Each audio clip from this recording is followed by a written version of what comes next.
من الشیطان الرجیم بسم اللہ الرحمن الرحیم وَإِذَا قُضِيَتِ الصَّلَاةُ فَانْتَشِرُوا فِي الْأَرْضِ وَابْتَغُوا مِنْ فَضْلِ اللَّهِ وَاذْكُرُوا اللَّهَ كَثِيرًا لَعَلَّكُمْ تُفْلِحُونَ صدق اللہ العظیم۔ انتہائی خلوصیت اور احترام کے ساتھ جی لگا کر سب سے پہلے بارگاہ رسالت مآب صلی اللہ علیہ وسلم میں عقیدت اور محبت کے ساتھ درود پاک کا ہدیہ پیش کریں اور پڑھیں اللہم صلی علی سیدنا شفیعنا نبینا مولانا محمد کما تحب و ترضا بان تصلی علیہ صلاۃ و سلام دائما علیک یا رسول اللہ صلی اللہ تعالی علیہ وسلم۔ ایک بزرگ فرماتے ہیں میرا ایک پڑوسی تھا جس کا انتقال ہو گیا اور میں نے اس کے انتقال کے کچھ دنوں کے بعد اسے خواب میں دیکھا، بڑے مزے سے جنت میں گھوم رہا۔ میں نے سبب پوچھا کہ آخر تیری بخشش کا سبب کیا ہوا اور یہ نعمت تجھے کیسے حاصل ہوئی، اللہ نے یہ فضل تجھ پر کیسے فرمایا؟ سنے وہ جسے اللہ کا فضل حاصل ہوا اور جس نے جنت حاصل کی مرنے کے بعد، وہ کہتا ہے کہ میں ایک محدث صاحب کے درس میں شامل تھا، وہ حدیث کا درس دے رہے تھے۔ انہوں نے ایک حدیث سنائی، وہ حدیث یہ تھی کہ جو رسول اللہ صلی اللہ علیہ وسلم پر بلند آواز سے درود پڑھتا ہے اس پر جنت واجب ہو جاتی ہے۔ وہ بندہ کہتا ہے کہ میں بھی اس مجلس میں تھا۔ یہ حدیث سنانے کے بعد محدث صاحب نے لوگوں سے کہا کہ ذرا زور سے درود پاک پڑھو۔ جیسے کہ سارے لوگوں نے زور سے درود پاک پڑھی تو میں بھی اس میں شامل تھا، میں نے بھی زور سے درود پاک کو پڑھا۔ اللہ پاک نے اس درود کی برکت سے مجھ پر یہ کرم فرمایا اور مرنے کے بعد مجھے جنت عطا فرما دی۔ جی لگا کر ایک بار اور درود پاک پڑھیں، اللہم صلی علی سیدنا شفیعنا نبینا مولانا محمد کما تحب و ترضا بان تصلی علیہ صلاۃ و سلام علیک یا رسول اللہ صلی اللہ علیہ وسلم۔ بارگاہ امام علی مقام میں چند منقبت کے اشعار اس کے بعد اپنی گفتگو کو آگے بڑھاؤں۔ شاعر لکھتا ہے نور نبی کا چاند ہے چہرہ حسین کا، نور نبی کا چاند ہے چہرہ حسین کا، چم چم چمک رہا ہے وہ روزہ حسین کا، جنت سے بن کے آیا ہے نقشہ حسین کا، جنت سے بن کے آیا ہے نقشہ حسین کا، اور فرش زمین تا عرش ہے چرچا حسین کا، فرش زمین تا عرش ہے چرچا حسین کا، وہ فاطمہ کا پیارا علی کے نظر کا نور، وہ فاطمہ کا پیارا علی کے نظر کا نور، آقا کے دل کا ٹکڑا ہے مکھڑا ہے حسین کا، آقا کے دل کا ٹکڑا ہے مکھڑا حسین کا، اور کیوں کرنا در پہ ہو صدا برسات نور کی، کیوں کرنا در پہ ہو صدا برسات نور کی، نور محمدی سے ہے رشتہ حسین کا، نور محمدی سے ہے رشتہ حسین کا، میدان کارزار سے بھاگے گا ہر یزید، میدان کارزار سے بھاگے گا ہر یزید، گونجے گا جب فضا میں نعرہ حسین کا، گونجے گا جب فضا میں نعرہ حسین کا، پی لیتا میں خوشی سے شہادت کا جام، پی لیتا میں خوشی سے شہادت کے جام کو، مل جاتا اگر مجھے بھی زمانہ حسین کا، اور قربانی یہ حسین ہے معراج بندگی، رب نے پسند کر لیا ہے سجدہ حسین کا۔ ایک بار اور جی لگا کر درود پاک پڑھ دیجئے، اللہم صلی علی سیدنا شفیعنا نبینا مولانا محمد کما تحب و ترضى بان تصلی علیہ صلاۃ و سلام دائما علیک یا رسول اللہ صلی اللہ تعالی علیہ وسلم۔ حضرات، خطبہ مسنونہ کے بعد میں نے سورہ جمعہ کی ایک آیت کریمہ آپ کے سامنے تلاوت کی ہے۔ آج کی میری اس گفتگو کا عنوان ہے صحابہ کرام کے زندگی گزارنے کا جو طریقہ تھا اور اس میں کسب معاش روزی کمانے کا طریقہ، وہ کہاں سے کھاتے تھے، کیا ذریعہ تھا،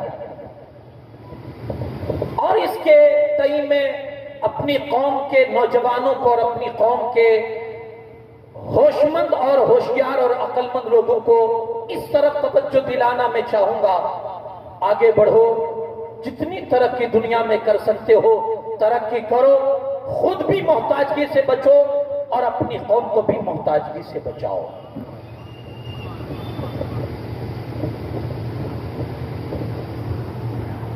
اللہ رب العزت فرماتا ہے، اے ایمان والو، جب نماز پوری کر چکو تو نکل جاؤ مسجد سے۔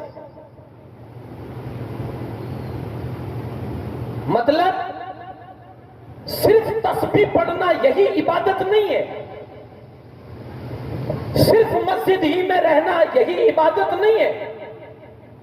یہ آیت کریمہ ہمیں ذہن دے رہی ہے، نماز ہو چکی، اب کیا بیٹھے ہو مسجد میں؟ فانتشروا فی الارض، اللہ کی اتنی بڑی زمین ہے، پھیل جاؤ زمین میں۔ اور اگر سچی نیت ہے اور اگر روزی حلال کمانے کے ارادے سے اپنے گھر سے تم نے قدم نکالا ہے، جس زمین پر ہاتھ مارو گے اللہ اس میں سے تمہیں سونا عطا فرمائے گا۔ نکل جاؤ زمین پر اور پھیل جاؤ، اپنی طاقت کے مطابق اللہ کی زمین سے اپنی روزی، اپنے حصے کی، اپنے نصیب کی روزی تلاش کرو۔ وَابْتَغُوا مِن فَضْلِ اللَّهِ، اللہ کا فضل ڈھونڈو، اللہ کا فضل تلاش کرو۔ اس سے ایک حکم یہ ہوتا ہے، روزی کمانا ہر بندے کے لیے ضروری ہے، ہر بندے کے لیے ضروری ہے۔ آگے چل کے میں اس پر جو فضائل ہے وہ بھی عرض کروں گا، اور جو نہ کمانے کی جو نحوستیں ہیں وہ بھی میں آپ کو بتاؤں گا۔ آج بہتری، آج ہمارا آپ دیکھیں گے کہ 1/3 آپ دیکھیں تو، یا ہو سکتا اس سے کم بھی ہو، لیکن اکثر آپ دیکھیں گے آج ہمارا طبقہ فری بیٹھا ہوا ہے۔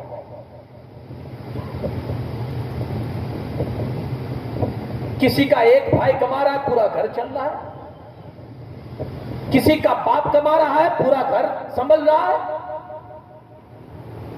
لیکن پھر آگے کی جو دشواریاں ہیں، آگے کی جو دشواریاں ہیں وہ ہم نہیں سوچ رہے، اور اسی طرح سے ہم اپنے بچوں کو بھی پال رہے ہیں۔ ٹھیک ہے، میں ہوں نا، بڑا بھائی اس نیت سے کما رہا ہے کہ میں ہوں، پھر میرے چھوٹے بھائی کی کیا دقت ہے؟ حضرت عمر فاروق اعظم رضی اللہ تعالیٰ عنہ، آپ کی یہ خصوصیت تھی، حضرت عمر کی ایک خصوصیت تھی کہ آپ اپنی آنے والی قوم کے بھوشیہ کی بڑی فکر کرتے تھے کہ میری قوم کے جو بچے بعد میں آ رہے ہیں ان کا بھوشیہ کیا؟ فرماتے اگر ان کے بھوشیہ کی مجھے فکر نہ ہوتی تو یہ جتنا مال غنیمت جنگوں میں سے حاصل ہوتا ہے وہ میں سب لوگوں میں لٹا دیتا، جیسے رسول اللہ نے خیبر کے موقع پر لٹایا تھا۔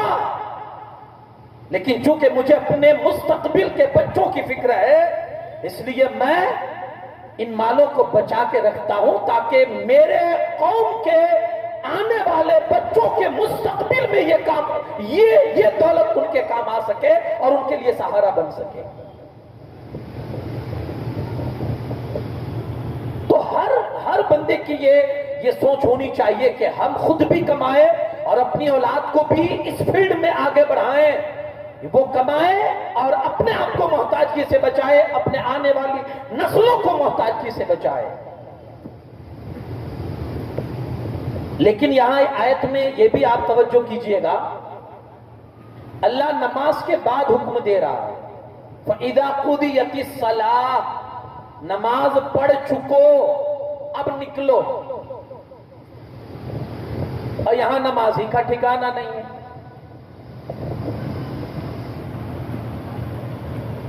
پھر آگے اللہ پاک فرماتا ہے نماز پڑھ چکو تو نکلو زمین میں پھیل جاؤ، اللہ کا رزق تلاش کرو، اس کا فضل تلاش کرو۔ پھر آگے اللہ فرماتا ہے وَاذْكُرُوا اللَّهَ كَثِيرًا، اور خوب اپنے اللہ کو یاد کرو تاکہ تمہیں کامیابی نصیب ہو جائے۔ خوب اللہ کو یاد کرو، یعنی کمانے کے پہلے بھی اللہ اور کمانے کے بعد بھی اللہ۔ مطلب یہ بھی ہوتا ہے بندے صرف اپنی کمائی کو اپنی ترقی کا ذریعہ مت سمجھنا، ورنہ تجھ جیسے بہت عقل مند زمین میں سر پٹک پٹک کے مر گئے، ایک کوڑی تک نصیب نہ ہوئی، اور تو ہے صبح کا نکلا شام کو پلٹ کر آتا ہے، لاکھوں کی دولت جمع کر کے لاتا ہے۔ اپنی محنت کا یہ پھل مت سمجھنا، اپنے اسٹیٹس کا یہ پھل مت سمجھنا، اپنی عقل مندی کا پھل نہ سمجھنا، بلکہ یہ سمجھنا کہ جو اللہ کو یاد کر کے آیا ہے اس کی وجہ سے یہ ملا ہے۔ جب نکل تب بھی خدا کو یاد کر، اور جب یہ مل جائے تب آ کر شکر کے طور پر خدا کو یاد کر، مولا میری اوقات نہیں تھی، میرا کام تھا محنت کرنا، اب اس محنت پر پھل دینا یہ تیرا کام تھا، مولا تو نے پھل سے نوازا، تیرا شکر ہے۔ یعنی اللہ تو ہر وقت ہے، اللہ تو ہر وقت ہے۔ تو یہ کوشش کر، اب میں اپنی اس بات کو آگے بڑھاتے ہوئے سب سے پہلے رسول اللہ کی زندگی آپ کے سامنے رکھوں، کیونکہ وہ ہمارے لیے ماڈل ہے، نمونہ ہے، وہ آئیڈیل ہے ہمارا۔ انہوں نے کیسی زندگی گزاری؟ اعلان نبوت سے پہلے بھی ہمارے نبی کیا تھے؟ تاجر، بیپاری، بزنس مین۔ آپ نے نہیں سنا حضرت ماں خدیجہ کا مال لے کر انہوں نے جب آفر کی تھی تو مال لے کر آپ گئے تھے ملک شام حضرت ابو طالب کے ساتھ؟ تھے، تجارت کرتے تھے۔ اور اعلان نبوت کے بعد بھی میرے مصطفیٰ کریم صلی اللہ علیہ وسلم نے تجارت فرمائی ہے، اعلان نبوت کے بعد بھی۔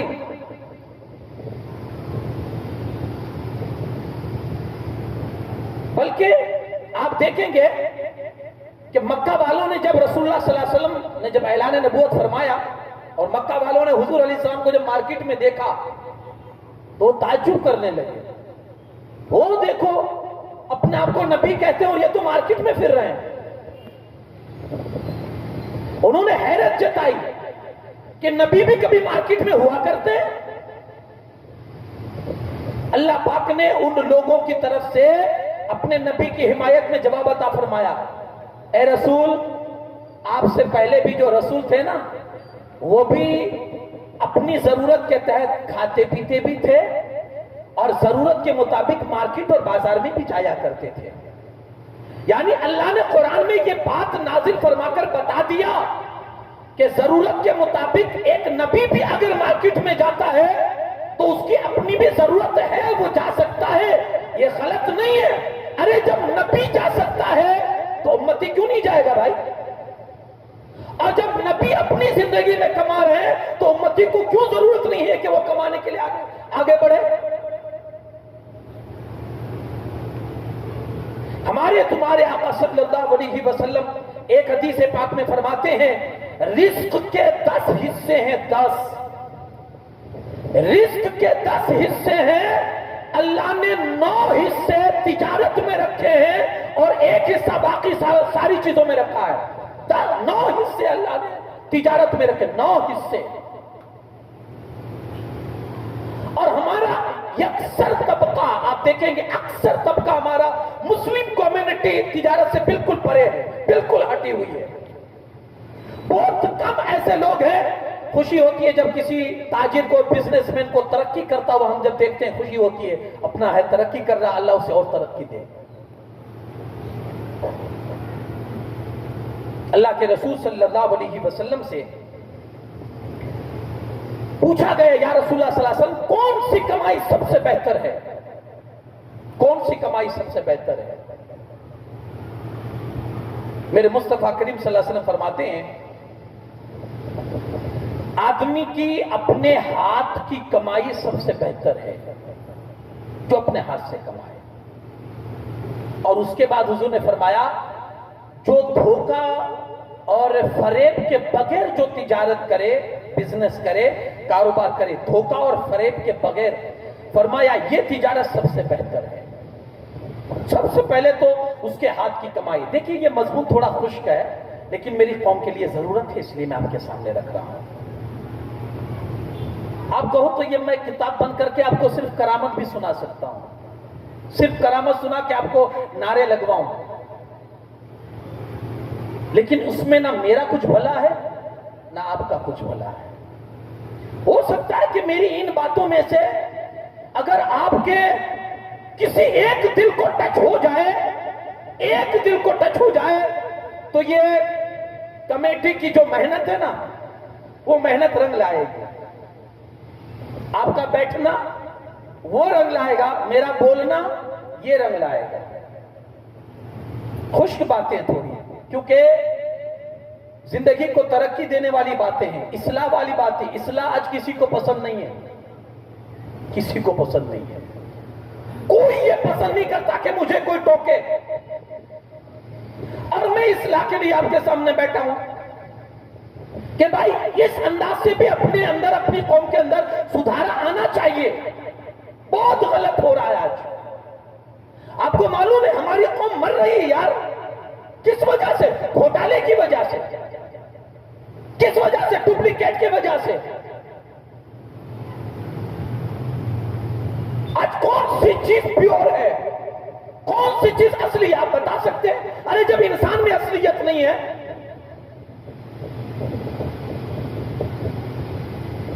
وہ بھی تو منہ والا ہو چکا ہے۔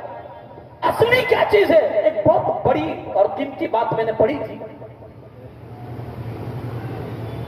اور یہ دل کے کانوں سے سنیے گا، بڑی سنجیدگی سے سنیے گا۔ اچھا انسان اشرف ہے کہ جانور؟ میں آپ سے سوال کر رہا ہوں، انسان اشرف ہے کہ جانور؟ انسان اشرف المخلوقات اللہ نے بنایا۔ لکھنے والا لکھتا ہے، مفکر، کہ جانور ہے نا وہ پیور دودھ دیتا ہے، جانور ہے نا وہ پیور دودھ دیتا ہے اور انسان ملاوٹ کر کے دیتا ہے۔ سمجھ گئے؟ وہ جانور ہو کر بھی پیور دے رہا ہے، وہ نہیں ملاوٹ کرتا ہے، اور انسان انسان ہو کر بھی ملاوٹ کر کر کے دے رہا ہے۔ اب اس میں کس کو افضل کہا جائے، انسان کو یا جانور کو؟ قوم مر رہی ہے، قسم قسم کی آج جو بیماریاں آج ہمارے سماج میں جو پنجے گاڑ رہی ہے، وجہ کیا ہے؟ کیا وجہ ہے؟ ڈپلیکیٹ۔ آدمی چند ٹکوں کے لیے آج لوگوں کی زندگیوں کے ساتھ سودے کر رہا ہے۔ تب تک ماحول اچھا تھا، تب تک سکون بھی قدرے کچھ لحاظ سے سکون تھا کہ مارکیٹ میں بھینس کا دودھ ملتا تھا، اگرچہ پانی والا، اگرچہ ملاوٹ والا، لیکن بھینس کا تو تھا۔ اب تو وہ بھی بھروسہ نہیں ہے کہ بھینس کا ہے یا نہیں، کہ مشین کا ہے، کیونکہ اب مارکیٹ میں مشین بھی دودھ دے رہے ہیں۔ ابھی تک سنا تھا بھینس، گائے، بکری، اونٹنی یہی دودھ دیتے ہیں، لیکن اب مشین بھی دودھ دینے لگے۔ جب ایسے مشین دودھ دینے لگ جائیں گے نا تو پھر بیماریاں کہاں چھپے گی؟ بہت گھوٹالا ہو رہا ہے۔ میرے مصطفیٰ کریم صلی اللہ علیہ وسلم نے سختی سے اس چیز کی نندا کی ہے، ٹکا کی ہے۔ اللہ کے رسول صلی اللہ علیہ وسلم مدینہ پاک کے بازار میں تشریف لے گئے، ایک بندہ گیہوں کا ڈھیر لگا کر گیہوں بیچ رہا تھا. اسی رات مدینہ شریف میں بارش ہوئی تھی. حضور علیہ السلام نے دیکھا کہ سارے گیہوں سوکھے ہوئے. اللہ کے رسول صلی اللہ علیہ وسلم اس کے پاس جاتے اور اس کو جا کر پوچھتے ہیں یار بڑے فریش گیہوں ہیں تیرے تو اتنے سوکھے ہوئے. ہاں یا رسول اللہ صلی اللہ علیہ وسلم. کہاں چھپا کے رکھے تھے کہ مدینہ شریف میں رات میں بارش ہوئی ہے تیرے گیہوں بچ گئے؟ اتنے سیفٹی میں کہاں تو نے رکھے تھے؟ بس یا رسول اللہ صلی اللہ علیہ وسلم. اللہ کے رسول صلی اللہ علیہ وسلم آگے بڑھے اور اس گیہوں کے اندر ہاتھ ڈال کے حضور نے باہر نکالا تو اندر گیلے ہوئے تھے, اندر بھیگے ہوئے تھے, گیلے تھے. حضور علیہ السلام نے اس کے سامنے ہاتھ بڑھا کر کہا یہ کیا ہے؟ اوپر سے اچھے مال رکھتا ہے اور اندر بھیگا ہوا مال رکھتا ہے, گیلا مال رکھتا ہے. قوم کو دھوکہ دے رہا ہے, پبلک کو دھوکہ دے رہا ہے. پھر حضور علیہ السلام نے حدیث سنائی, من غش فلیس منا, جو ہم میں دھوکہ کرتا ہے نا وہ میرے طریقے پر نہیں ہے, وہ مجھ میں سے نہیں ہے. کون سی مارکیٹ ہے, کون سی دکان ہے جو آپ دھوکے سے خالی ہو؟ تو آدمی کی خواہش یہ ہوتی ہے کہ جتنا سڑا اور گلا ہوا مال ہمارے پاس ہے وہ سب سے پہلے بک جائے اور میں کس طرح سے لوگوں کو چکما دے جاؤں.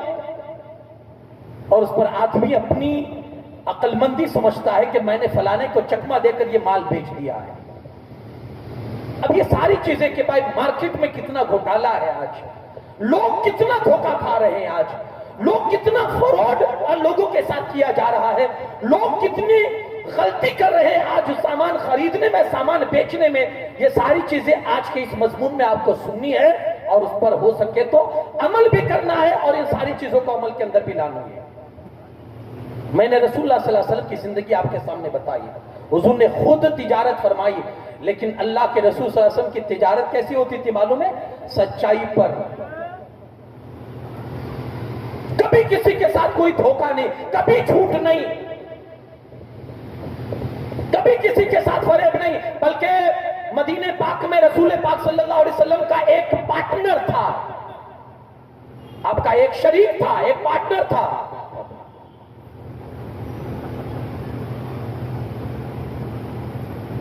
جب وہ اللہ کے رسول صلی اللہ علیہ وسلم ہجرت کر کے مدینہ پاک تشریف لے گئے تو وہ مدینے میں آیا رسول پاک صلی اللہ علیہ وسلم سے ملنے کے لیے. حضور علیہ السلام ان کو دیکھ کر پہچان گئے. وہ کب کا پارٹنر تھا؟ جب رسول اللہ نے اعلان نبوت نہیں فرمائی.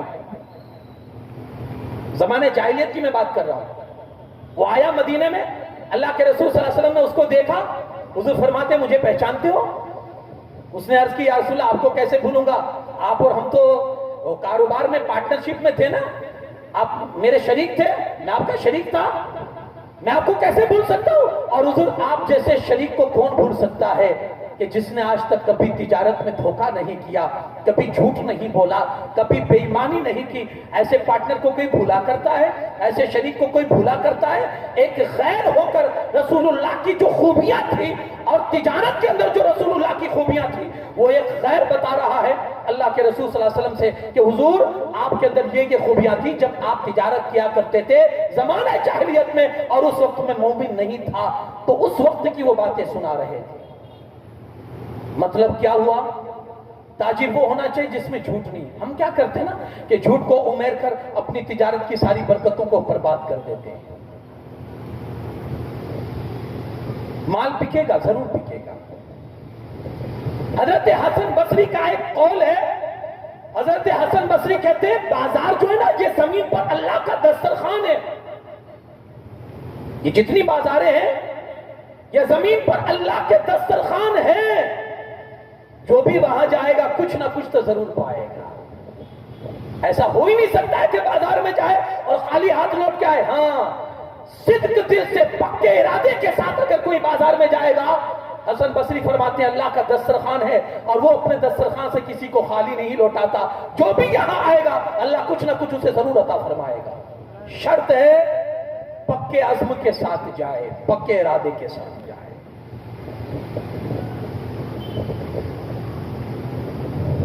تو اللہ کے رسول صلی اللہ علیہ وسلم نے خود تجارت فرمائی اور اپنی امت کو تجارت کی طرف راغب کیا اور فرمایا طلب الحلال فرض بعد الفریضہ، یہ جو حلال کمائی ہے یہ دوسرے فرضوں کے بعد ایک فریضہ ہے، ایک فرض چیز ہے، تاکہ آدمی اس نیت سے کمائے کہ میں اپنے آپ کو محتاجی سے بچاؤں گا، اپنے آل و عیال جو میرے ذمے ہیں ان کو دوسروں کے سامنے ہاتھ پھیلانے سے بچاؤں گا۔ اللہ کے رسول صلی اللہ علیہ وسلم فرماتے ہیں اگر اس نیت سے کوئی کمائی کے لیے نکلتا ہے، میرے مصطفیٰ کریم صلی اللہ علیہ وسلم فرماتے ہیں اللہ اس کی اس کمائی کو عبادت میں شامل فرما دیتا ہے۔ ایک صحابی کو لوگوں نے دیکھا کہ مسجد میں آتا ہے اور نماز پڑھتا ہے اور تیزی کے ساتھ نکل کر چلا جاتا ہے مارکیٹ کی طرف، تیزی کے ساتھ۔ اب لوگ الگ الگ کامنٹ کرتے تھے، تاثر دیتے تھے، ٹپنی کرتے تھے۔ دیکھ تو کتنی دنیا اس کے اندر بھری ہوئی ہے، ادھر نماز پڑھتا ہے، پھٹ سے جلدی سے بھاگ کر پھر سیدھے مسجد ہے بازار کی طرف چلا جاتا ہے، ادھر نماز پڑھتا ہے، پھٹ سے بازار کی طرف چلا جاتا ہے۔ ہم میں سے بھی شاید ایسے بہت سارے لوگ ہوں گے کہ اگر کسی کو مسجد سے جلدی نکلتا دیکھتے ہیں اس کو دکان کی بڑی فکر ہے، اس کو نوکری کی بڑی فکر ہے، اس کو دھندے کی بڑی فکر ہے۔ ہم میں سے بھی ایسی بھاشائیں اور ایسی باتیں بولتے ہوں گے۔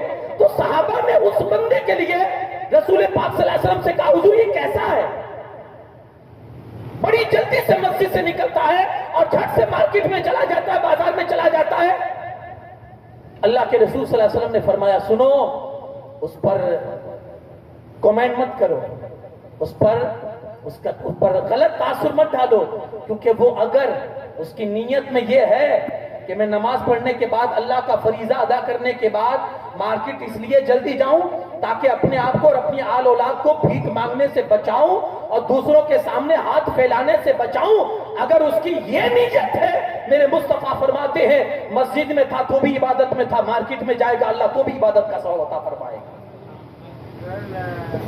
یہ کام اس کے لیے غلط نہیں ہے کہ وہ مارکیٹ میں جا رہا ہے، ہاں یہ بھی ایک عبادت ہے کہ بندہ اپنے لیے اور اپنی آل اولاد کے لیے اگر روزی کماتا ہے، لیکن یہ عبادت نہیں ہے کہ اللہ کی عبادت کو چھوڑ کر پھر اسی میں منہمک ہو جائے، اسی میں مصروف ہو جائے کہ نہ رات دیکھی نہ دن دیکھا، نہ جمعہ دیکھی نہ جمعہ دیکھا نہ کوئی نماز دیکھی، بس ایک ہی دن ہے 7 پیٹیاں تک کھا لے، اتنا جمع کر کے جاؤں اس کو تکلیف نہ ہو، یہ لحاظ سے تکلیف نہ ہو، یہ لحاظ سے کہا یہ عبادت نہیں ہے۔ وہ عبادت کہ بندہ اللہ کا فرض ادا کرنے کے بعد پھر اس لیے نکلے کہ اپنے آپ کو اور اپنی اولاد کو بھیک سے بچائے گا، سوال کرنے سے بچائے گا، اللہ اس کے اس عمل کو اور اس کے اس چلنے کو اللہ عبادت میں شمار فرماتا ہے۔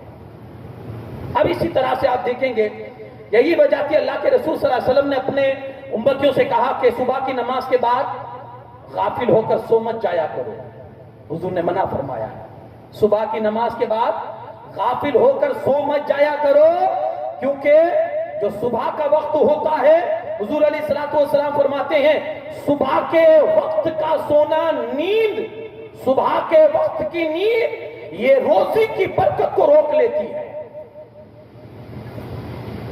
نکل پڑو، صبح اٹھو اللہ کی عبادت کرو، نکل پڑو اللہ کی زمین میں اور تلاش کرو اس کی روزی کے۔ ادھر آپ دیکھیں اس بندہ نواز کی کرم نوازی تو دیکھیں، ادھر حضور نے کیا فرمایا صبح سونا نہیں، نکل جانا مارکیٹ میں، ادھر ہم کو مارکیٹ میں نکالا اور ادھر ہاتھ اللہ کی بارگاہ میں اٹھائے، اے میرے مالک و مولا میں نے اپنے امتیوں کو مارکیٹ میں نکال دیا ہے، اب تو میرے امتیوں کی صبح میں برکت عطا فرما دے۔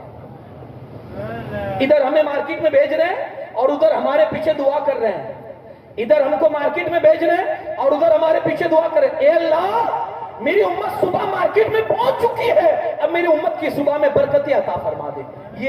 یہ میرے مصطفیٰ کی کرم نوازی ہے ہم امتیوں پر۔ یارو بہت سارے بندے ایسے کہتے ہیں حضرت ہم 10 بجے اس لیے دکان کھولتے ہیں کہ مارکیٹ شروع ہی نہیں ہوتی، کوئی کسٹمر ہی نہیں آئے گا۔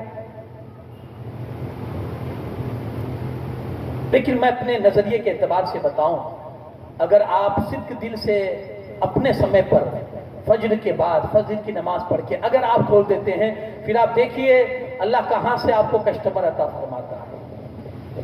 ہونے چاہیے ایک صدق دل سے، اگر اسراء میں اگر آپ وہ کریں گے تو ہو سکتا ہے کہ اللہ پاک آپ کو کیسے بھی کر کے روزی کے دروازے آپ پر کھول دے۔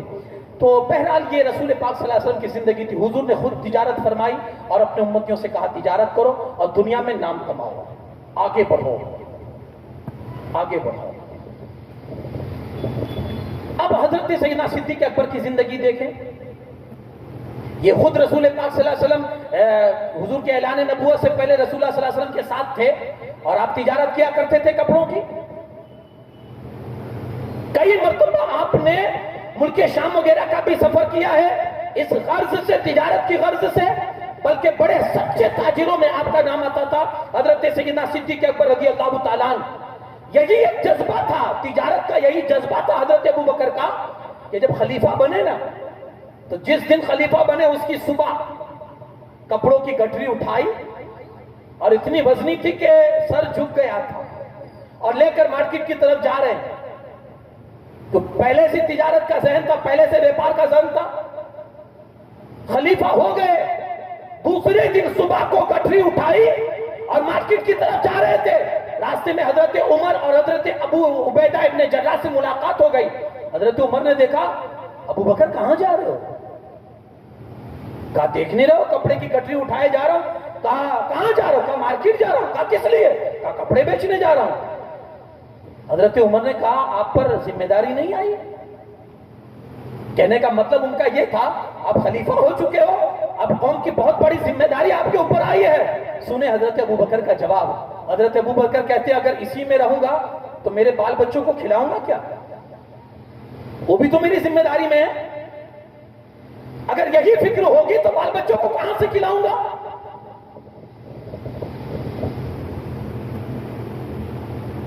تو حضرت عمر نے کہا یہ بات تو آپ کی صحیح ہے، لیکن آپ نیچے رکھیے، گٹری بہت وزنی تھی، آپ کا سر جھکا ہوا تھا، اور آپ جو بات بھی کر رہے تھے نا تو سر سے ایسے جھک کر ہی بات کر رہے تھے۔ انہوں نے گٹری اٹھائی اور نیچے رکھی۔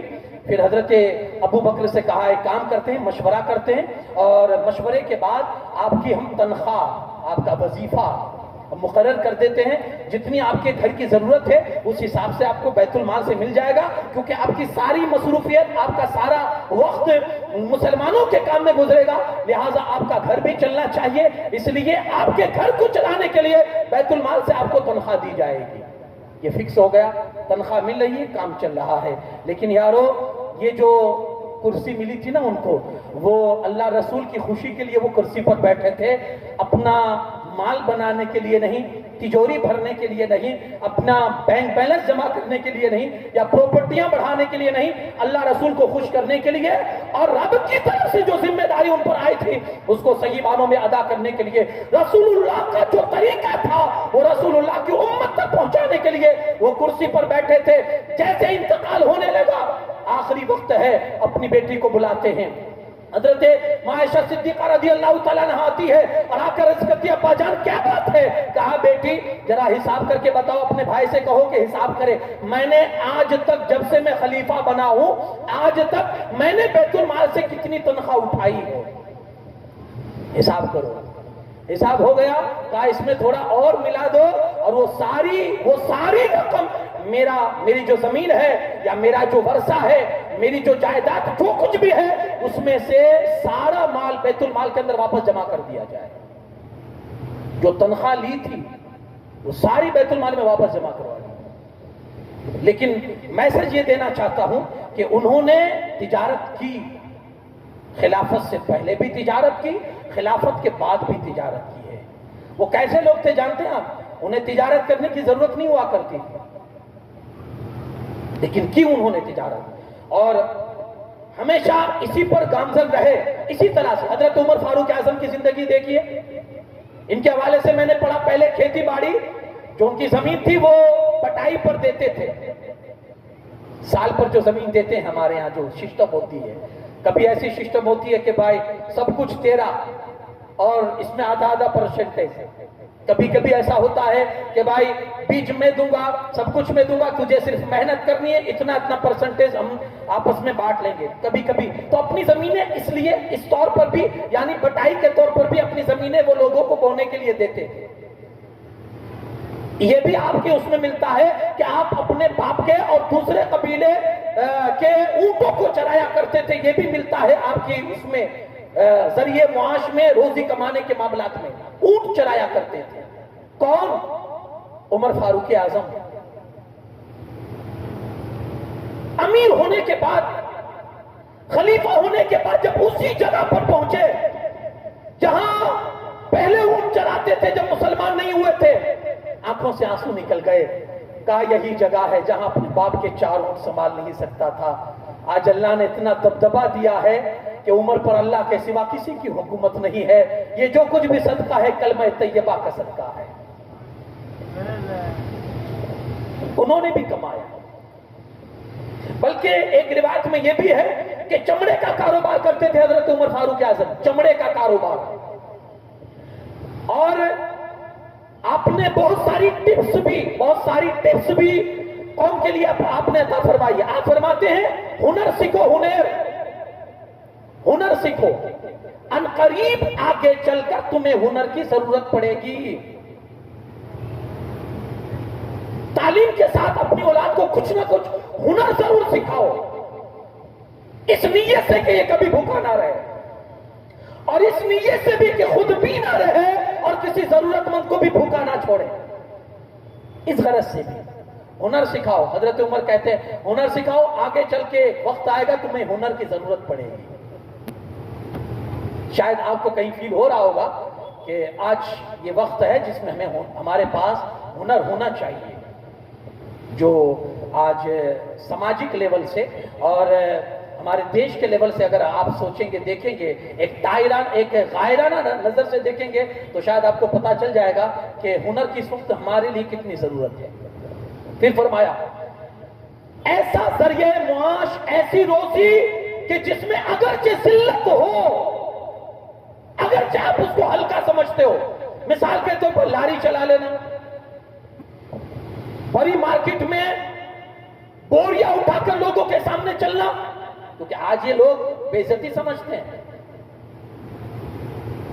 کہا اگرچہ اس میں آپ کو ذلت لگتی ہو، لیکن حضرت عمر فرماتے ہیں وہ کر لیا کرو، کیونکہ وہ بھیک مانگنے سے بہت اچھی ہے، وہ کسی کے سامنے ہاتھ پھیلانے سے وہ چیز بہت اچھی ہے کہ جو، اور ایک حدیث پاک کا مفہوم بھی ہے، میرے مصطفیٰ کریم صلی اللہ علیہ وسلم فرماتے ہیں جو روزی کمانے کے لیے، حلال روزی کمانے کے لیے ذلت کی جگہ کھڑا ہوگا، ذلت کی جگہ کھڑا ہوگا، میرا رب اسے عزت کی جگہ پر لا کر رکھ دے گا، روزی حلال روزی کمانے کی۔ تو یہ بھی کوشش کر۔ حضرت عمر فرماتے ہیں اگر روزی کمانا بند کر دو گے لوگوں کے محتاج ہو جاؤ گے، یہ سلسلہ کبھی زندگی میں بند نہ کرنا۔ پھر فرماتے ہیں کہ تم میں سے رزق کی تلاش چھوڑ کر کوئی یہ نہ کہے اللہ یا اللہ غیب سے مدد فرما، یا اللہ روزی دے دے، ہاتھ پر ہاتھ دھرے بیٹھا ہے اور دعا کرتا ہے اللہ روزی دے دے، اللہ روزی دے دے، کچھ محنت نہیں کرتا اور دعا کرتا ہے اللہ روزی دے دے، اللہ روزی دے دے۔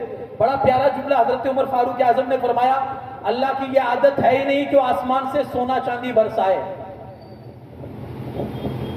وہ طاقت رکھتا ہے، اس کے پاس ہے طاقت، وہ چاہے تو زمین بھی سونا اگلے، آسمان بھی سونا برسائے، ہاں، لیکن اس کی یہ سنت نہیں ہے، اس کی عادت نہیں ہے، وہ یہ چاہتا ہے کہ بندے تو پہلا قدم محنت کا آگے بڑھا، میری رحمت 10 قدم تیرے آگے بڑھائے گی، تجھے محنت کرنی ہوگی۔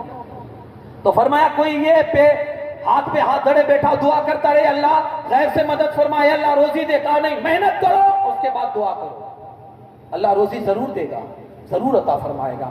پھر فرمایا سنو، جو مجھے کوئی نوجوان ملتا ہے تو میں لوگوں سے پوچھتا ہوں یہ کوئی کام کرتا ہے؟ حضرت عمر کی عادت تھی، کوئی بھی نوجوان جاتا ہوتا تو اس سے کسی دوسرے سے پوچھتے یہ کون ہے، یہ کچھ کام کرتا ہے، یہ کچھ نوکری کرتا ہے، یہ کچھ کماتا ہے؟ لوگ کہتے نا کہ نہیں کچھ نہیں کرتا ہے، حضرت عمر فرماتے میں اسی وقت اپنی نظروں سے اس کو گرا دیتا تھا، یہ بندہ عزت کے لائق ہی نہیں ہے جو کچھ کماتا نہیں۔ یعنی آپ دیکھیں کہ کتنا وہ لوگ تجارت کو اہمیت دیتے تھے اور کمانے کو اہمیت دیتے تھے، کیونکہ وہ اس قوم کو آگے بڑھانا چاہتے تھے، یہ قوم آگے بڑھے۔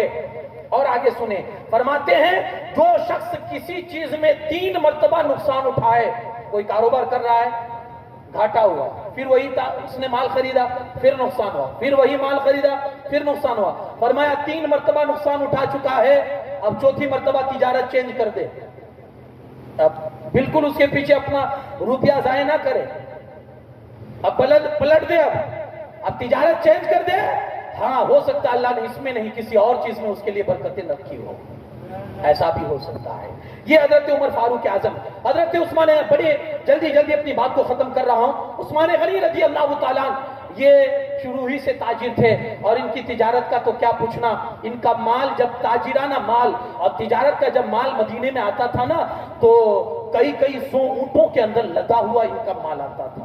اتنے بڑے تاجر حضرت عثمان غنی رضی اللہ تعالیٰ عنہ تھے، بلکہ ان کی تجارت سے اور ان کے مال سے رسول اللہ صلی اللہ علیہ وسلم اتنے خوش تھے کہ ایک مرتبہ حضور نے فرمایا عثمان وہ ہے جس نے 2 مرتبہ اپنے مال کے ذریعے مجھ سے جنت کو خرید لیا ہے.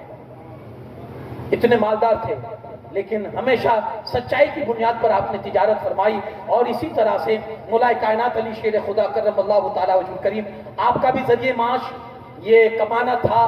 وہ کسی کے بوجھ پر اور کسی پر بوجھ بن کر وہ زندگی نہیں گزارتے تھے، بلکہ ہمیشہ اپنے تئیں محنت کر کے وہ اپنی زندگی گزارتے تھے. مولا کائنات فرماتے ایک دن مجھے سخت بھوک لگی مدینہ کے اندر، سخت بھوک لگی.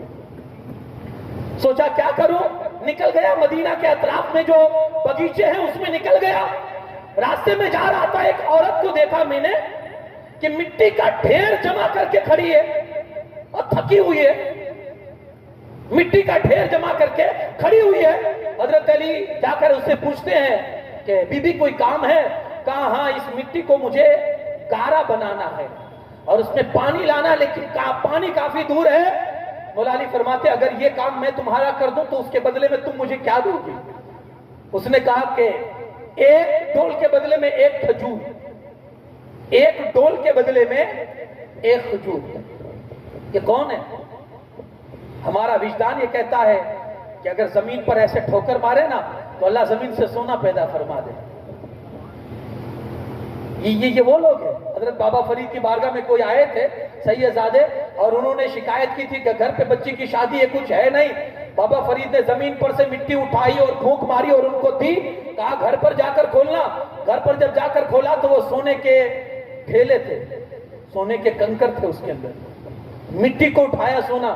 بابا فرید کی جب یہ طاقت ہے، میں مولا کائنات کی بات کر رہا ہوں. نہیں، محنت مزدوری. کیونکہ حضور کی جو یہ حدیث ہے انہوں نے سن رکھی تھی. میرے مصطفیٰ کریم صلی اللہ علیہ وسلم فرماتے ہیں سب سے بہترین مرد کے لیے اگر کوئی روزی ہے تو اس کے بازوؤں کی روزی ہے، اس کے ہاتھ کی کمائی ہے. سب سے بہتر روزی یہی ہے جو اپنے ہاتھ سے کماتا ہے. مولا کائنات فرماتے ہیں 1 کھجور کے بدلے 1 ڈول کے بدلے 1 کھجور طے ہوئی. فرماتے ہیں 30 ڈول میں نے لا کر ڈالی. 30 ڈول یا 14 یا 30 ڈول میں نے لا کر اس مٹی کے ڈھیر میں ڈالی تاکہ وہ گارا بن جائے. فرماتے ہیں اتنی مشقت ہوئی مجھے کہ میرے ہاتھوں میں آبلے پڑ گئے، چھالے پڑ گئے. ڈول اٹھاتے اٹھاتے میرے ہاتھ میں چھالے پڑ گئے. وہ کھجوریں میں نے گن کے اس کے پاس سے لی اور میں بارگاہ مصطفیٰ صلی اللہ علیہ وسلم میں آیا. حضور علیہ السلام نے دیکھا، فرمایا کیا ہوا علی اور ایسی حالت؟ سارا واقعہ میں نے عرض کیا. حضور کے سامنے کھجوریں رکھی، رسول اللہ نے بھی تناول فرمائی، میں نے بھی کھائی. پھر اس کے بعد میرے مصطفیٰ نے میرے لیے دعائے خیر فرمائی. انہوں نے بھی کمایا، انہوں نے بھی مزدوریاں کی ہے. یہ کیا ذہن ملتا ہے؟ وہ کسی پر زندگی میں کبھی بوجھ نہیں بنے تھے. ارے بھائی کیا ضرورت ہے ہمارے اور تمہارے آقا صلی اللہ علیہ وسلم کو کمانے کی؟ اگر حضور ایسے ہی بیٹھے رہتے تو صحابہ ایسے جانثار تھے کہ مصطفیٰ کے قدموں پر لا کر دنیا رکھ دیتے، اور انہوں نے رکھی تھی. حکم ہوا کچھ لا کر دو، صدیق اکبر پورا گھر اٹھا کر لا کر رکھ دیے. حضور کو کیا ضرورت تھی کمانے کی؟ بکریاں چرانے کی، بکریاں پالنے کی کیا ضرورت تھی؟ لیکن میرے مصطفیٰ نے ہم امت کے لیے یہ سبق دیا ہے زندگی میں کبھی کسی کے لیے بوجھ مت بننا، خود اپنے پیروں پر کھڑے ہونے کی صلاحیت اپنے اندر پیدا کرنا. ایک حدیث پاک ہے میرے مصطفیٰ کریم صلی اللہ علیہ وسلم فرماتے ہیں القاسب حبیب اللہ، القاسب حبیب اللہ، محنت کرنے والا اللہ کا حبیب ہوا کرتا ہے، اللہ کا حبیب ہوا کرتا ہے. محنت کرو، اس فیلڈ میں آگے بڑھو. اللہ کا حبیب ہوا کرتا ہے جو محنت کرتا ہے اپنی زندگی کے اندر. بلکہ میں نے ایک واقعہ پڑھا تھا، علامہ اقبال ان کا ایک لڑکا تھا جو باہر کسی ملک میں پڑھتا تھا. تو پیسے ختم ہو گئے اس کے پاس. باپ کو خط لکھا کہ ابا پیسے ختم ہو چکے ہیں اور کوئی ذریعہ بھی نہیں ہے، تو اگر آپ کی اجازت ہو تو میں کسی کے پاس سے یہاں ادھار لے لوں، کسی کے پاس سے ادھار لے لوں، آپ کی اجازت ہو تو. علامہ اقبال نے اسی موقع پر کچھ شعر لکھے. علامہ اقبال کہتے ہیں دیار عشق میں اپنا مقام پیدا کر، نیا زمانہ نئے صبح و شام پیدا کر، میرا طریق امیری نہیں فقیری ہے، خودی نہ بیچ غریبی میں نام پیدا کر. ہاتھ لمبا کر کے اپنی خودداری کو مت بیچ، اگرچہ غریب ہے غریب ہی رہے اور اسی میں نام پیدا کر. اعلیٰ حضرت خود تیل کی ضرورت تھی، مارکیٹ میں تیل لینے گئے تو جو دکان والا تھا نا وہ پہچان والا تھا. آپ نے کہا اس میں 5 روپے کا تیل بھر دو. اس نے شیشے میں تیل بھر دیا. اعلیٰ حضرت نے پیسے دیے تو اس نے 2 روپے واپس کیے. آپ نے کہا بھائی میں نے 5 روپے کا مانگا، آپ 2 روپے واپس کیوں کر رہے ہیں؟ میرے 5 روپے بنتے، آپ 5 روپے لے لیجئے. اس نے کہا حضور اوروں کے لیے اتنا تیل 5 روپے میں ہے، لیکن آپ کے لیے، آپ مولانا صاحب ہو نا، تو آپ کے لیے 3 روپے میں اتنا تیل ہے. اعلیٰ حضرت نے فرمایا یہ رکھ لو 5 روپے، مجھے آپ کے 2 روپے نہیں چاہیے، میں اپنے علم کو 2 روپے میں نہیں بیچ سکتا ہوں. میں اپنے علم کو 2 روپے میں نہیں بیچ سکتا ہوں، خود ہی پیدا کر. تو بوجھ نہ بنے زندگی میں، کبھی کسی کے اوپر بوجھ نہ بنے، بلکہ کام ایسا کریں کہ آپ کے لوگ ضرورت مند ہو، آپ کسی کے ضرورت مند نہ بنے. ہاں، حضرت عمر فاروق اعظم رضی اللہ تعالیٰ، ایک رات آپ نے دیکھا مسجد میں ایک شخص کو کہ نماز پڑھ رہا ہے اور مسجد ہی میں رہتا ہے، کہیں جاتا ہی نہیں. آپ نے اس کو بلا کر پوچھا کہ بھائی تو مسجد ہی میں رہتا ہے؟ تو کہا ہاں حضور بس یہیں رہتا ہوں، اللہ کے گھر ہی میں پڑا رہتا ہوں. تو کہا فوراً پھر کھاتا کیسے ہے؟ جب مسجد ہی میں رہتا ہے تو کھاتا کیسے ہے؟ اس نے کہا حضور میرا بڑا بھائی ہے نا، وہ گھر چلاتا ہے. عمر فاروق اعظم کا جملہ سنیے. عمر فاروق اعظم فرماتے ہیں وہ جو گھر چلاتا ہے نا وہ تجھ سے بہتر ہے، اگرچہ تو 24 گھنٹے مسجد میں رہتا ہے، اگرچہ تو 24 گھنٹے مسجد میں اللہ اور اللہ کی عبادت کرتا ہے، لیکن فرمایا تجھ سے بہتر وہ تیرا بھائی ہے جو تیری خوراک کا انتظام کرتا ہے، تجھے کھلاتا ہے. کہا وہ تجھ سے بہتر ہے کیونکہ تو بوجھ ہے اس کے لیے. بوجھ نہ بنے، خود پہ کھڑے ہو اور کوشش کرے اس میدان میں. دیکھیے ہمت مردہ مدد خدا. اگر آپ کا عزم مصمم ہے اور ارادے پکے ہیں، زمین کھودو، اللہ نے اس میں خزانے رکھے، ضرور نکلے گے خزانے. زمین کھودنے سے مراد محنت کرو. اللہ آج نہیں، آپ نے دیکھا ہوگا ہر کامیاب انسان کے پیچھے کہیں نہ کہیں محنت ضرور ہوتی ہے، یا تو اس کی یا اس کے باپ کی. ابھی تو بہت شارٹ راستہ ہمارے نوجوان اختیار کرتے ہیں، وہ جھٹ منگنی پٹ بیا، بہت شارٹ راستہ. اور وہ ایک ہی راستہ ہے کیا؟ کسی کو بھی سلا دو. مارکیٹ میں دیکھیں آپ آج کس کا روپیہ سیف ہے، کس کی پراپرٹی آج سیف ہے، سلامت ہے؟ آج لوگ صحیح معنوں میں اگر تجارت بھی کرنا چاہتے ہیں، بزنس کرنا چاہتے ہیں، مارکیٹ میں اتنے فراڈی بیٹھے ہوئے ہیں، لوگوں کا سانس لینا مشکل کر دیا ہے. سودا کرے تو کس کے ساتھ کرے، کاروبار کرے تو کس کے ساتھ کرے؟ کیونکہ ہر کوئی چونا لگا کر بھاگنے کی فراق میں، کیونکہ راتوں رات ہی میں اس کو کروڑ پتی بننا ہے. یعنی محنت کے بل بوتے پر آج کسی کو نہیں دولت کمانی. ہر کوئی یہی چاہتا ہے رات میں سو صبح اٹھوں تو کروڑ پتی بن جاؤں. ہر کامیاب شخص کے پیچھے، ہر کامیاب شخص کے پیچھے یا تو اس کی محنت ہوتی ہے یا اس کے باپ دادا کی محنت ہوتی ہے جو اسے آگے بڑھاتی ہے، اسے کامیاب کرتی ہے. محنت کر کے آگے بڑھو، کسی کے ٹکڑوں پر پل کر آگے بڑھنے کی کوشش مت کرو.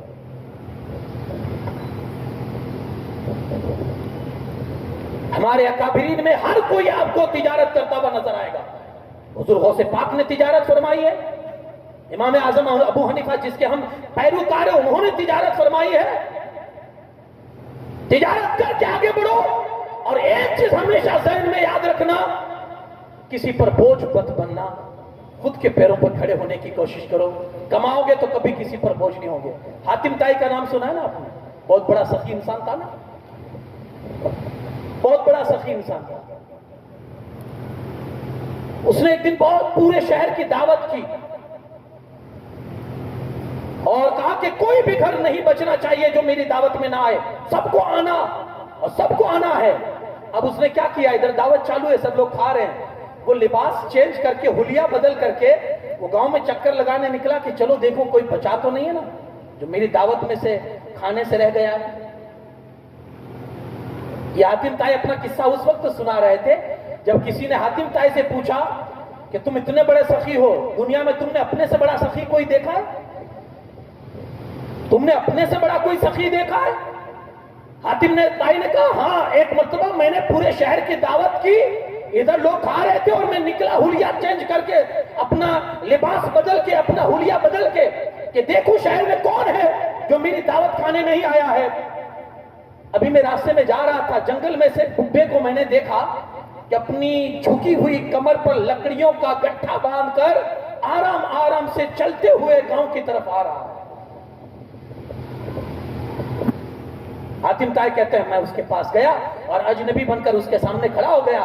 بابا کیوں اتنی محنت مزدوری کرتے ہو؟ حاتم طائی کے یہاں سے دعوت نہیں آئی آپ کو؟ کہا آئی ہے نا. تو کہا پھر چھوڑو لکڑیوں کو, کیوں اتنی محنت اٹھاتے ہو, کیوں اتنی مشقت کرتے ہو؟ جاؤ نا, فری کا کھانا مل رہا ہے, جا کر کھا لو. بوڑھے کا جواب سنیے. بوڑھا کہتا ہے کیا کروں بھائی, وہ مشقت کا چسکا لگ چکا ہے مجھے, مشقت کی روٹی کا چسکا لگ گیا ہے, اب جب تک یہ روٹی نہیں کھا لیتا ہوں پیٹ نہیں بھرتا ہے. سنو سنو, حاتم طائی کو کہتا ہے, پہچانتا نہیں تھا, کہا سنو سنو, یہ 10 روپیہ میری طرف سے بھی رکھ لو کیونکہ تیرے گھر پر, کیونکہ آج حاتم طائی کے وہاں اگر تم کھانے جا رہے ہو تو وہاں بڑے بڑے اچھے اچھے لوگ کھانے آئے ہوں گے, ذرا میرا بھی روپیہ اس میں شامل کر دینا تاکہ میرے روپے سے بھی کوئی اچھا کھانا کھا کر چلا جائے گا. حاتم طائی کہتے ہیں میرے پاس دولت تھی اور میں نے سخاوت کی, اس کے پاس کچھ نہیں تھا اور اس نے سخاوت کی. کہا وہ مجھ سے زیادہ بہتر تھا. اس بوڑھے کے اس عمل نے بتا دیا لوگوں اگرچہ تمہیں یہ مزدوری بھی کرنی پڑ جائے لیکن یہ کر کے بھی کسی کے محتاج نہ بنو.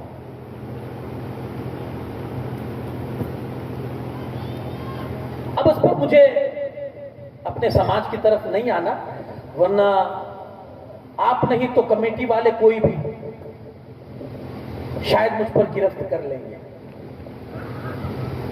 ہے نا. ہمارے یہاں کیا دستور کیا دیا جا رہا ہے سماج میں, آپ خود بھی جا سکتے ہو, بہت ہوشیار ہو, اللہ نے آپ کو عقل سلیم عطا فرمائی ہے, آپ بھی سماج میں جا سکتے ہو, اپنی سماج کے رسومات میں آپ بھی جا کر دیکھ سکتے ہو ہم کس ٹریک پر جا رہے ہیں. اپنے آپ کو محنت کی کمائی کی طرف لا رہے ہیں یا پھر اس طرف لے جا رہے ہیں, کس طرف جا رہے ہیں؟ الکاسب حبیب اللہ, میرے مصطفیٰ کریم صلی اللہ علیہ وسلم نے فرمایا کہ محنت کر کے کھانے والا اللہ کا حبیب ہوتا ہے. یارو کوشش کرو اور اس طرح سے محنت کر کے اپنے آپ کو آگے بڑھاؤ. حضرت امام اعظم ابو حنیفہ رضی اللہ تعالیٰ, آپ خود ایک امام ہے, 4 اماموں کے اندر آپ کا ایک نام ہے, بلکہ آج پوری دنیا کے لیول پر اگر آپ دیکھیں گے سب سے زیادہ آپ کی تقلید کرنے والے, آپ کی پیروی کرنے والے آپ کو حنفی نظر آئیں گے. یارو اس امام کی حالت یہ ہے, خود تجارت کرتے تھے, کپڑوں کا بزنس کرتے تھے, لیکن کتنی سچائی کے ساتھ آپ جانتے ہیں, بارش کا موسم ہوتا اور بدلی چھا جاتی نا, اندھیرا ہو جاتا نا, دکان کا شٹر بند کر دیتے تھے, دروازہ بند. لوگ کہتے ہیں حضور ابھی ٹائم ہوا نہیں ہے دکان بند کرنے کا, آپ نے ابھی سے بند کر دی. کہا یہ دیکھو اندھیرا چھا گیا ہے, بدلی چھا گئی ہے. کہا کیا ہوا؟ کہا میں نہیں چاہتا کہ کوئی کسٹمر آئے اور دھوکہ کھا کر جائے, میں نہیں چاہتا کہ کوئی کسٹمر آئے اور میری دکان سے دھوکہ کھا کر جائے. مدینے سے ایک بندہ کوفہ میں آیا, اس کو ایک عجیب قسم کا کپڑا چاہیے تھا. مدینے کوفہ کی مارکیٹ میں اس نے تلاش کیا کہ کہیں مل جائے, کہیں مل جائے, کہیں مل جائے.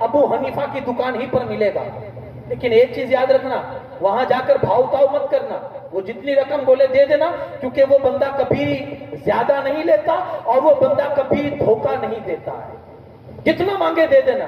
اتفاق دیکھیے وہ بندہ آیا، اس نے جو کپڑا دیکھا وہ پسند اس کو آ گیا، وہی کپڑا تھا۔ اس دن اتفاق سے امام اعظم ابو حنیفہ دکان پر نہیں تھے، آپ کا شاگرد تھا۔ اس نے دام پوچھا تو کہا کہ بھائی 1000 درہم کا یہ کپڑا ہے۔ اس نے چونکہ پہلے سے سنا ہوا تھا کہ بھائی بھاؤ تاؤ مت کرنا، وہ لڑکے ہی کو امام اعظم سمجھ رہا تھا، ابو حنیفہ سمجھ رہا تھا۔ اس نے جھٹ سے نکالے 1000 درہم، وہ دے کر چلا گیا، وہ چلا گیا، مدینہ سے آیا تھا، مدینہ میں چلا گیا۔ امام اعظم نے کچھ دنوں کے بعد ایک کسٹمر آیا، ایک گاہک آیا، وہی کپڑا اپنے مانگا اپنے شاگرد سے کہ ذرا وہ کپڑا لا کر دے۔ کہا حضور وہ تو بک گیا ہے۔ کہا کہاں بیچا؟ کہا ایک آیا تھا بندہ مدینہ شریف سے، تو کہا کتنے میں بیچا؟ کہا 1000 درہم میں۔ آپ نے کہا میرے ساتھ رہ کر دھوکہ کرتا ہے، نکل جا دکان سے۔ وہ کپڑا بیچ دیا تھا، 1000 درہم میں بیچا تھا، 1000 درہم دکان سے نکالے، جیب میں ڈالے اور چلے گئے مدینہ، کوفہ سے مدینہ شریف گئے۔ کس لیے؟ اس آدمی کو ڈھونڈنے کے لیے کہ بندہ ہے کہاں جس کے ساتھ دھوکہ ہوا ہے۔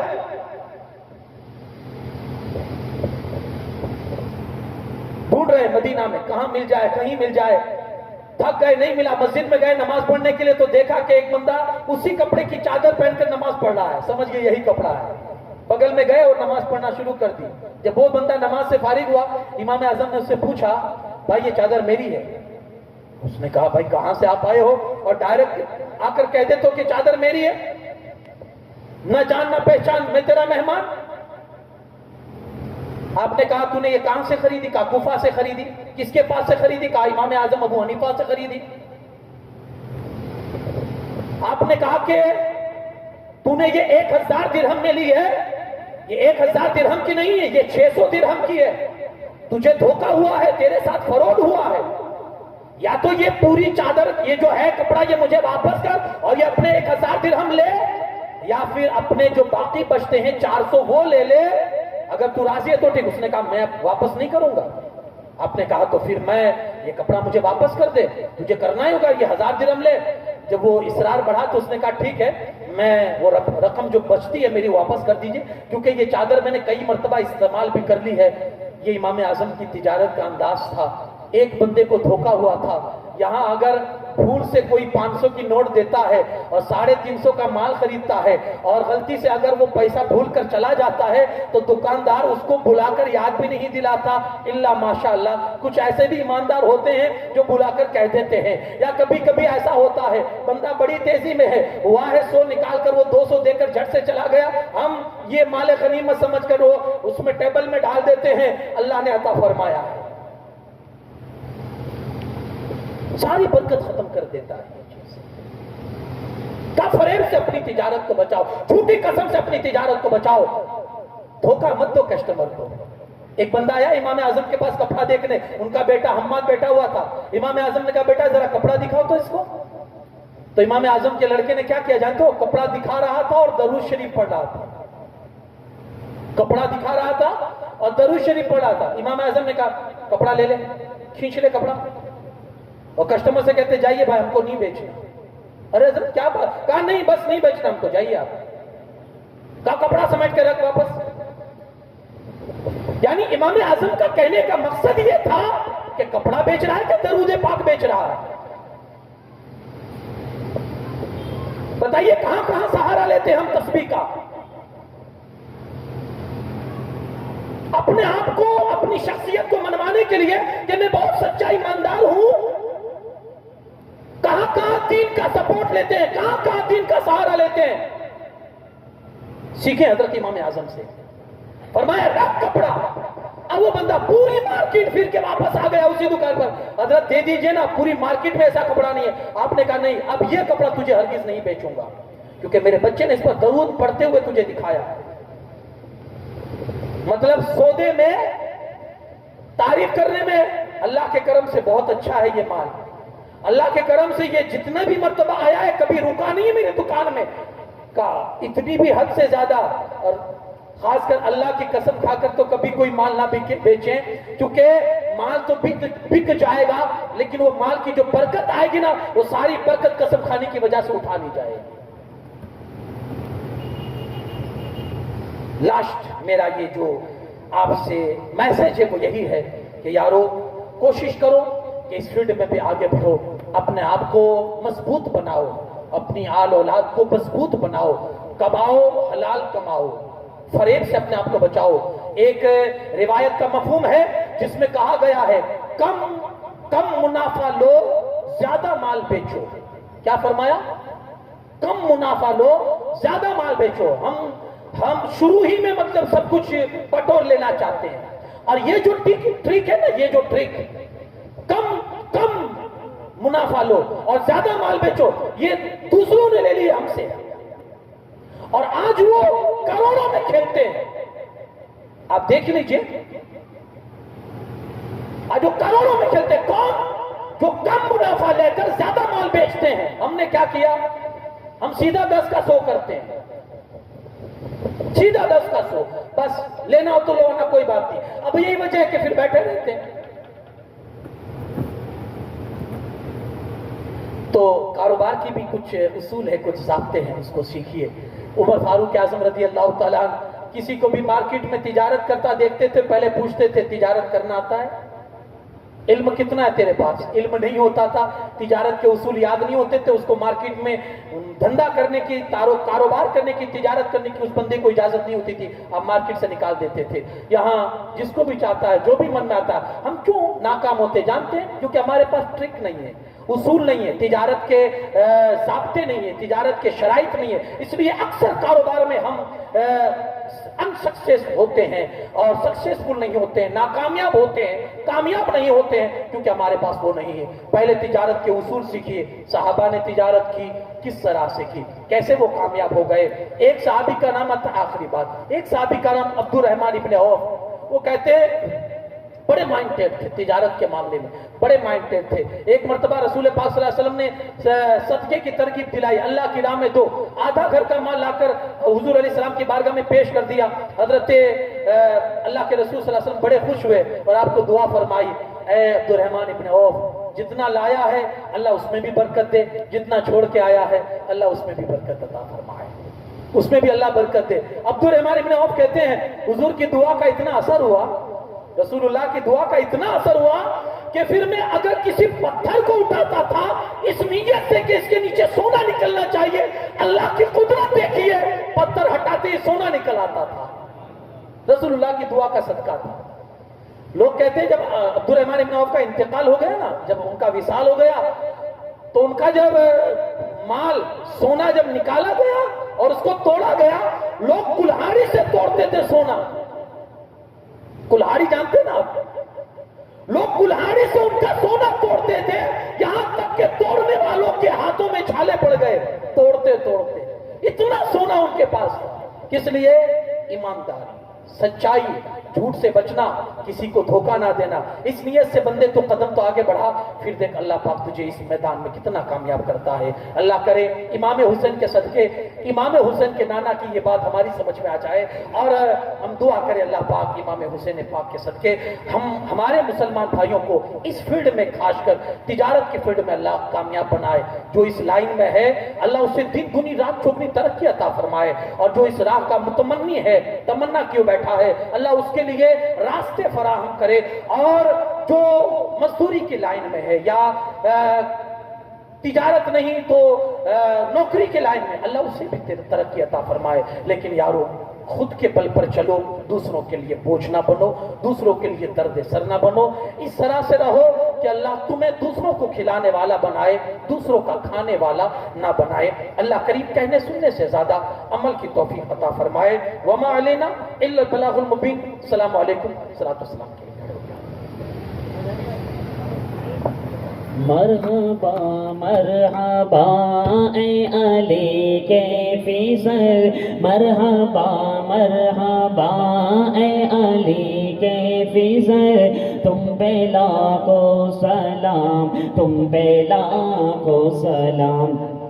سیدہ فاطمہ کے ہو لکھتے زیگر، سیدہ فاطمہ کے ہو لکھتے زیگر، تم پہ لاکھوں سلام، تم پہ لاکھوں سلام، مرحبا مرحبا اے علی کے فیصل، تم پہ لاکھوں سلام سلام، سیدہ فاطمہ کے ہو لکھتے زیگر، سیدہ فاطمہ کے ہو لکھتے زیگر، تم پہ لاکھوں سلام، تم پہ لاکھوں سلام، پیروی کی محمد کے پیغام کی آبرو تم نے رکھ لی جو اسلام کی، پیروی کی محمد کے پیغام کی آبرو تم نے رکھ لی جو اسلام کی، تم سے ساباد دین نبی کا سجر، تم سے ساباد دین نبی کا سجر، تم پہ لاکھوں سلام، تم پہ لاکھوں سلام، مرحبا مرحبا اے علی کے فیصل، تم پہ لاکھوں سلام، تم پہ کو سلام، فاطمہ سیدہ کے ہو لکھتے زیگر، فاطمہ سیدہ کے ہو لکھتے زیگر، تم پہ لاکھوں سلام، تم پہ لاکھوں سلام۔ السلام علیکم یا رسول اللہ وعلی آلک و اصحابک یا شفیعنا یوم الجزاء، الفاتحہ۔